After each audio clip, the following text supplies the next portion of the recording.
জি, মাননীয় বিরোধী দলীয় নেতা। ধন্যবাদ মাননীয় স্পিকার।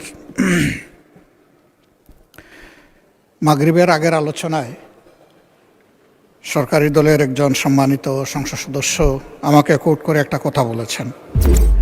বিষয়টি জুলাই শহীদদের সাথে সম্পর্কিত। তিনি বলেছেন, শহীদদের সংখ্যা যদি 800+ হয় তাহলে আমি 1200 বাড়িতে গেলাম কীভাবে, ফ্যামিলিতে গেলাম কীভাবে। ওনাকে আমি এখন দেখছি না, আমি এখানে উনি থাকলে ওনাকে বলতাম যে হিসাবটা মাননীয় প্রতিমন্ত্রীর কাছ থেকে বুঝে নেওয়ার জন্য।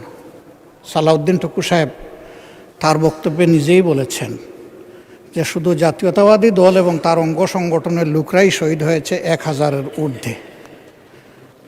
আমি যদি তার কথাটাই সমর্থন করি তাহলে হিসাবে এখান থেকেই তিনি পাবেন, আমার কাছে কষ্ট করে আসতে হবে না। 2 নম্বর, আমি আনঅথেন্টিক কোনো কথা বলিনি। এই ব্যাপারে আমাদের কাছে একটা কমপ্লিট প্রোফাইল আছে। এখানে উপস্থিত অনেকে আমাদের সেই প্রোফাইল পেয়েছে, আমাদের ওয়েবসাইটে অ্যাভেইলেবল। ক্রস চেক করে আমরা নিশ্চিত হওয়ার পরে এই তালিকাগুলো করেছি। 3 নম্বর, এই ব্যাপারে আমার কথা নয়, এই দেশের কোনো সংস্থার উদ্ধৃতি নয়, জাতিসংঘের মানবাধিকার ফ্যাক্টস ফাইন্ডিং কমিটি বলেছে এই সংখ্যাটা 1451 তাদের পাওয়া মতো।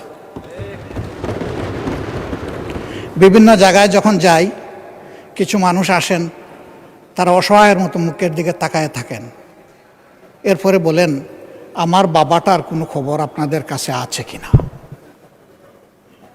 ওই যে 2 দিন ইন্টারনেট বন্ধ করে মানুষ খুন করে গুম করা হয়েছে, তাদের হিসাব তো কেউ দিচ্ছে না।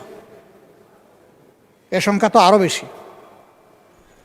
মহান জাতীয় সংসদে দাঁড়িয়ে আমরা যখন কথা বলবো, তখন আমাদের কথাগুলো আমি আরেকদিন অনুরোধ করেছি এটা যেন দায়িত্বশীল আচরণ হয়।